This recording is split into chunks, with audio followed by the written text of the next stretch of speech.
Welcome है आपके अपने यूट्यूब चैनल महाभारत ज्ञान केंद्र में। तो आज हम लोग pair of linear equation of two variable यानी दो चर वाले रैखिक समीकरण के युग में से 10 महत्वपूर्ण प्रश्न लेकर आए हैं और इसके मैं नेक्स्ट पार्ट में और 10 महत्वपूर्ण इसका प्रश्न डिस्कस करा दूंगा और इस पार्ट में हम लोग 10 महत्वपूर्ण प्रश्न देखने वाले हैं। तो चलिए शुरू करते हैं एक मोटिवेशनल कोट के साथ और आगे बढ़ते हैं। देखिए, हमारा एक कोट ये है कि जो अपने कदमों की काबिलियत पर विश्वास रखते हैं वही अक्सर मंजिल पर पहुंचते हैं। अर्थात जो अपने आप पर विश्वास रखते हैं कि नहीं मैं ये कर सकता हूं, वही अपने मंजिल पर पहुंचते हैं और कामयाब होते हैं। चलिए बढ़ते हैं हमारे मैथ की तरफ यानी हमारे क्वेश्चन की तरफ और हम लोग डिस्कस करते हैं हमारा फर्स्ट क्वेश्चन। ठीक है, चलिए डिस्कस करते हैं। यहाँ पर देखिए कह रहा है कि दो चर x और y में रैखिक समीकरण ax plus by plus c बराबर 0 के कितने हल संभव हैं। यानी बताना है कि इसके कितने हल संभव हो सकते हैं। अब देखिए, चर तो दो हैं, x और y है, तो अगर दो चर होगा x और y होगा तो इसके क्या होंगे, अनेक हल पॉसिबल हो सकते हैं, यानी अनगिनत हल पॉसिबल होंगे। क्योंकि अगर x का वैल्यू रखेंगे तो हम कुछ भी रख सकते हैं x का वैल्यू और y का भी कुछ भी वैल्यू रख सकते हैं, तो इसके अनगिनत हल पॉसिबल होंगे। बढ़ते हमारे नेक्स्ट क्वेश्चन की तरफ, क्वेश्चन नंबर सेकंड की तरफ। देखिए, दो चरों में दो एकघातीय समीकरणों के लिए निम्नलिखित में कौन सा असत्य है। देखिए, कौन कथन असत्य है ये बताना है। यहाँ पर बात समझिएगा, कह रहा है कि एक हल होना चाहिए और सेकंड ऑप्शन कह रहा है कि अनगिनत हल हो सकते हैं और सी ऑप्शन कह रहा है कोई भी हल नहीं हो सकता है और डी ऑप्शन कह रहा है एक और केवल एक हल हो सकता है। उसने कहा कि दो एक घातीय समीकरण, मान लेते हैं कि देखिए इस तरह से होता है एक घातीय समीकरण, कुछ इस प्रकार से होता है, समझिएगा। A X plus B Y plus C equal to 0 समीकरण है तो 0, फिर A two X plus B two Y plus C two equal to 0। तो यहाँ पर ये दो एक घातीय समीकरण दिया गया है। तो इसके देखिए यहाँ पर अनगिनत हल पॉसिबल हो सकते हैं। हम लोग जानते हैं कि अगर क्या होगा कि a1 बाई a2 बराबर हो जाए b1 बाई b2 के और ये सब बराबर हो जाए c1 बाई c2 के, तो यहाँ पर अनगिनत हल पॉसिबल हो सकते हैं। ठीक है, समझ में आ रहा है आपको। और आप बात समझिएगा, अगर ये a1 बाई a2 ठीक है बराबर नहीं होता है b1 बाई b2 के और ये बराबर नहीं होता है c1 बाई c2 के, तब केवल और केवल एक ही हल पॉसिबल होगा। इस कंडीशन में केवल और केवल एक ही हल पॉसिबल होगा, यानी कि एक और केवल एक हल। यानी ये तो हो सकता है, मान लिया ये भी हो सकता है। अनगिनत हल कैसे होगा मैंने बताया है, अगर सारा बराबर आएगा तो अनगिनत हल होगा और एक हल कब हो सकता है, जब ये कंडीशन सेटिस्फाई करेगा। अब बात समझिए, तो यहाँ पर एक और बात है कि अगर ये a1 बाई a2 ठीक है बराबर होता है b1 बाई b2 के, ठीक है, और ये नहीं बराबर होता है c1 बाई c2 के, तब इस कंडीशन में क्या होगा कि कोई भी हल पॉसिबल नहीं होगा। यानी ये भी हो सकता है, ये भी हो सकता है और ये भी हो सकता है, ये तीनों चीज़ आपका हो सकता है, यानी ये सत्य है। तो असत्य क्या है, असत्य हमारा पहला ऑप्शन हो जाएगा ए क्या है, असत्य है ना, यानी हमारा राइट आंसर क्या हो जाएगा, ए हो जाएगा। ए हमारा राइट आंसर है। ठीक है, तो ए को टिक लगा लीजिए, ए आपका राइट आंसर है। ठीक है, बढ़ते हैं हमारे थर्ड क्वेश्चन की तरफ, मूविंग टू थर्ड क्वेश्चन।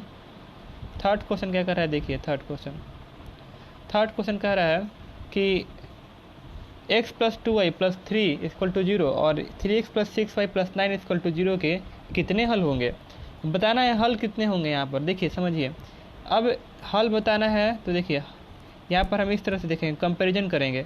हम जानते हैं, मैंने पहले बताया कि देखिए मैंने क्या बताया था कि मैंने बताया था कि अगर a1 बाई a2 बराबर नहीं होता है b1 बाई b2 के और ये बराबर नहीं होता है c1 बाई c2 के, तो केवल एक हल, कोई हल केवल और केवल एक हल पॉसिबल होता है। और अगर क्या होता है आपको कि a1 बाई a2 बराबर होता है a1 बाई a2 बराबर होता है b1 बाई b2 के और ये बराबर होता है c1 बाई c2 के, यानी इस तरह से कुछ होता है, तो आपका क्या होगा, आपका होगा क्या कि अनगिनत हल पॉसिबल होगा। ठीक है, और अगर कंडीशन इस तरह से रहे यानी a1 बाई a2 बराबर हो b1 बाई b2 और नहीं बराबर हो c1 बाई c2 के, तो क्या होगा कि केवल कोई भी हल पॉसिबल नहीं होगा। ये बातें हम जानते हैं, मैंने बेसिक थ्योरी में इन सारी बातों को क्लियर आपको कराया था। अब बात समझिए, x का कोफिशिएंट क्या है, 1 है, 1 ले लिया, ठीक है। x का कोफिशिएंट क्या है, 1 है, तो आप लोग क्या लेंगे, 1 ले लेंगे, ठीक है, 1 ले लिए। और x का यहाँ पे कोफिशिएंट क्या है, 3 है, a1/a2 हो गया। अब b1/b2 लेते हैं, 2/3, 2/3 को ऐसे लिख सकते हैं यहाँ पे 2/6 ना, यहाँ पे 6 है, सॉरी 2/6 है, तो 2/6 को हम कटा सकते हैं 1/3 के फॉर्म में। और हम यहाँ पर 3/9 लिख लेते हैं, c1/c2, इसको भी कटा सकते हैं 1/3 के फॉर्म में। हमने देखा है कि क्या ये सब बराबर है, ये सब बराबर आ रहा है, तो इस कंडीशन में इसका अनगिनत हल पॉसिबल हो सकता है, ठीक है। बढ़ते हैं हमारे फोर्थ क्वेश्चन की तरफ। फोर्थ क्वेश्चन देखते हैं। फोर्थ क्वेश्चन क्या कह रहा है कि 2x - 3y + 2 = 0 है और 6x - 9y + 5 = 0 है। तो इसके कितने हल हो सकते हैं, देखिएगा, ध्यान समझिएगा। फर्स्ट ऑफ ऑल हमें करना क्या है कि इसके बताना है कि कितने हल हो सकते हैं। हम लोग वही प्रोसेस अपनाते हैं। मैं यहाँ पर 2 लिखा अपॉन 6 लिख दिया, फिर मैंने -3 लिखा और -9 लिख दिया, ठीक है। फिर मैंने 2 लिखा और ये 5 लिख दिया। ये माइनस माइनस कैंसिल हो जाएगा, ये 1/3 आ जाएगा, यहाँ पे भी 1/3 आ जाएगा, जैसे कि आप देख सकते हैं। तो ये एक चीज़ बराबर हुआ और एक चीज़ बराबर नहीं हुआ। तो मैंने बताया था कि अगर a1/a2 बराबर होता है b1/b2 के और ये नहीं बराबर होता है c1/c2 के, तब इस कंडीशन में कोई भी हल पॉसिबल नहीं होगा। तो यहाँ पर कोई हल नहीं हो जाएगा, ठीक है। बढ़ते हैं हमारे फिफ्थ क्वेश्चन की तरफ। तो फिफ्थ क्वेश्चन कह रहा है कि 2x कह रहा है, फिफ्थ क्वेश्चन क्या कह रहा है देखिएगा, ध्यान से समझिएगा। 2x - 3y + 1 = 0 है और 3x + y + 2 = 0 है, का कितना हल होगा, ठीक है। वही प्रोसेस अपनाएंगे हम लोग। इस तरह के प्रश्न, ऑब्जेक्टिव प्रश्न अधिकतर आपके बोर्ड एग्जाम में भी पूछता है, इसलिए मैं इस टाइप के प्रश्नों का आपसे क्या करा रहा हूँ, रिवीजन करा रहा हूँ, ताकि आप इस तरह के प्रश्नों का अच्छे से रिवीजन कर लें, ताकि आपको बोर्ड एग्जाम में कोई दिक्कत नहीं हो। बात समझिए, मैंने यहाँ पर 2 लिखा अपॉन 3 लिखा, ठीक है। यहाँ पर देखिए x का कोफिशिएंट 2 है और यहाँ पे x का कोफिशिएंट क्या है, 3 है, ठीक है। अब बात समझिएगा, फिर मैंने यहाँ पे -3 लिखा और यहाँ पे मैंने क्या लिखा, 1 लिखा, और यहाँ पर मैंने 1 लिखा और यहाँ पर मैंने 2 लिखा। तो इस तरह से देखा तो यहाँ पर कोई भी चीज़ आपस में बराबर नहीं हुआ। यहाँ पर कोई भी चीज़ आपस में बराबर नहीं है, इसका अर्थ यही है कि इसका केवल और केवल एक हल ही पॉसिबल है। ऑप्शन ए हमारा राइट आंसर होगा। बढ़ते हैं हमारे 6th क्वेश्चन की तरफ।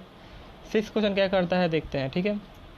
6th क्वेश्चन कह रहा है कि समीकरण का निकाय जो है, देखिए मान लीजिए ए हमारा ये दिया है 4/3 है, ठीक है, और a2 क्या है, 2 है, अपॉन 2 लिख दिया हमने, ठीक है। यहाँ पर हमने 2/3 लिखा और यहाँ पर हमने c1/c2 क्या लिखेंगे, 8/12 लिख दिया, ठीक है। अब यहाँ बात ध्यान समझिएगा, ये 3 जो है, ये 2 है, 3 2 से मल्टीप्लाई हो जाएगा और ये 4 1 से मल्टीप्लाई होगा, बनेगा क्या, 4/3 2 6 बन जाएगा, ये कट जाएगा ना 2/3 बार में। तो यहाँ पर 2/3 बराबर आ रहा है और ये भी कट जाएगा कितने बार में, 4 से कटाइएगा, 4 2 = 8 और 4 3 = 12, 2/3 आ जा रहा है। दैट मीन्स सब ये सब क्या है, बराबर है। तो इस कंडीशन में कह सकते हैं कि हमारा अनगिनत हल पॉसिबल होगा। बढ़ते हैं हमारे सेकंड क्वेश्चन की तरफ। सेकंड क्वेश्चन कह रहा है कि इसके कितने हल होगा बताना है, ठीक है। तो ये सेकंड क्वेश्चन ये कह रहा है कि इसके कितने हल होंगे ये बताना है। तो मानते हैं कि ये 2 है, ठीक है, समझिएगा ध्यान से। यहाँ पे ऊपर में जो लिखा है ये 2x - 3y = 5 है, तो यहाँ पर देखिए ये 2 हो गया बाई 4 हो गया, ठीक है। 4 हमने कहाँ से लिया, देखिए x का कोफिशिएंट 2 है और यहाँ पर x का कोफिशिएंट जो है वो क्या है, 4 है, यहाँ से हमने 4 लिया है। अब -3 लिया हमने और फिर -6 ले लिया, फिर हमने 5 लिया और फिर हमने 7 ले लिया। ये देखिएगा, ध्यान से समझिएगा, -3 और -6 है, ठीक है। अब ये तो टर्म आपस में कैंसिल हो गया और 3 2 जा कितना होता है, 6 होता है, और यहाँ पर भी 1/2 आ जाएगा। मतलब एक टर्म बराबर आ रहा है, सॉरी, एक टर्म बराबर आ रहा है और दूसरा टर्म बराबर नहीं आ रहा है। तो इस कंडीशन में कोई हल पॉसिबल नहीं होगा, ठीक है। 7th का हमारा आंसर बी हो जाएगा। इस कंडीशन में आपका कोई भी हल पॉसिबल नहीं होगा। जब भी ऐसा कंडीशन आता है कि a1/a2 होता है और बराबर होता है b1/b2 के, और ये नहीं बराबर होता है c1/c2 के, तब उस कंडीशन में क्या होता है कि इस समीकरण का कोई हल पॉसिबल नहीं होगा।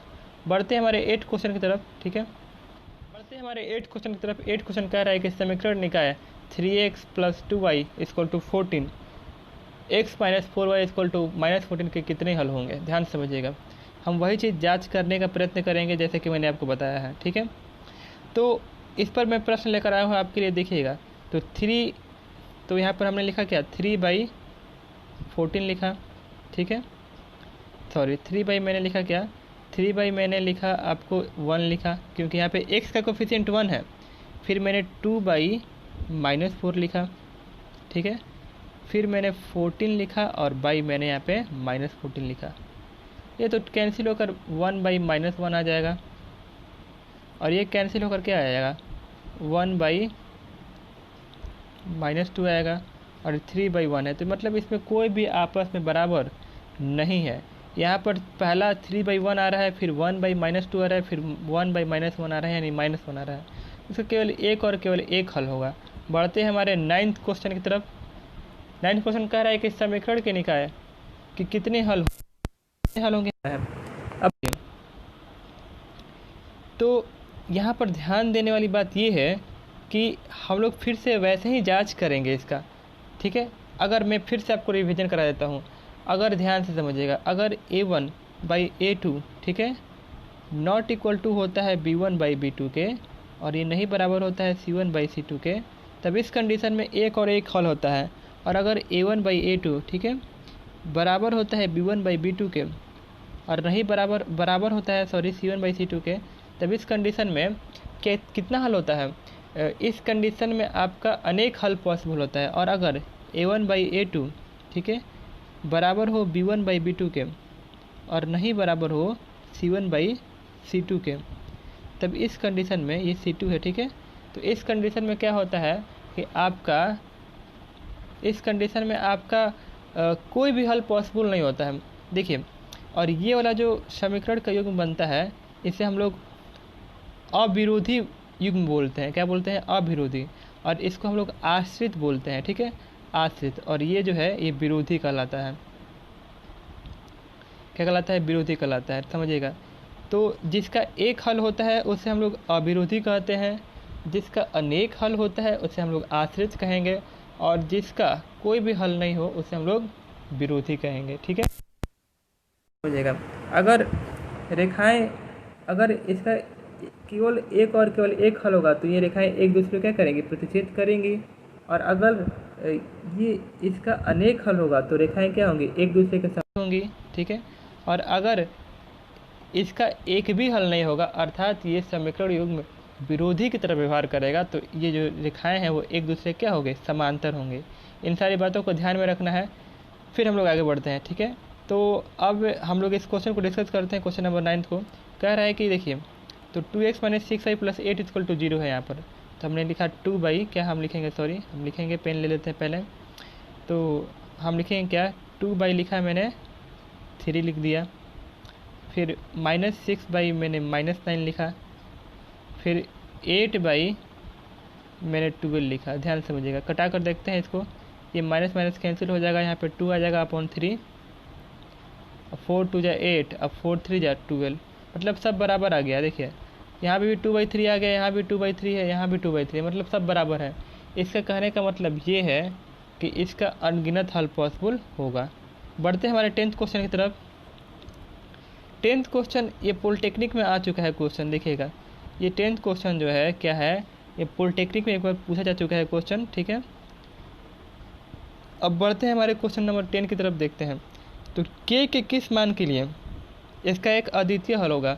बात समझिएगा, अद्वितीय हल होने के लिए क्या होना चाहिए, a1/a2 नॉट इक्वल टू होना चाहिए b1/b2, और नॉट इक्वल टू होना चाहिए c1/c2 का। ठीक है, यहाँ पर हम करेंगे 3 ले लिया b1/b2 में, हम 2/1 ले लेंगे, क्योंकि यहाँ पर y का कोफिशिएंट 2 है और यहाँ पर y का कोफिशिएंट क्या है, 1 है। और हमने c में ले लिया क्या, नॉट इक्वल टू है 5/1 है। और देख, ठीक है, यहाँ पर a1 की जगह k लिखा गया है। ठीक है, a1 की जगह k लिखा रह गया है, और यहाँ पर a2 की जगह क्या है, 3 है। ठीक है, तो हमें यहाँ पर एक ऐसा संख्या डालना है होगा जो 6 नहीं हो। अगर यहाँ पर देखिए 6 हो जाएगा तो क्या हो जाएगा, यहाँ पर 6 हो जाएगा तो ये तो आपस में बराबर हो जाएगा और ये बराबर नहीं होगा, और इस कंडीशन में कोई भी हल पॉसिबल नहीं होगा। अर्थात यहाँ पर हमें एक ऐसा नंबर चाहिए जो 6 नहीं हो। यहाँ पर जो है आपका बी राइट हो जाएगा। अगर 6 नहीं होगा, यहाँ पर के का मान अगर 6 नहीं होगा, के नॉट इक्वल टू 6 होगा, तो इसका केवल और केवल एक हल पॉसिबल है। ठीक है, तो इस तरह से हमने यहाँ पर 10 प्रश्नों का डिस्कशन किया जो कि आपके बोर्ड के एग्ज़ाम के लिए बहुत बहुत महत्वपूर्ण है। यहाँ तक वीडियो देखने के लिए बहुत बहुत धन्यवाद। मिलते हैं नेक्स्ट वीडियो में, तब तक के लिए जय हिंद जय भारत।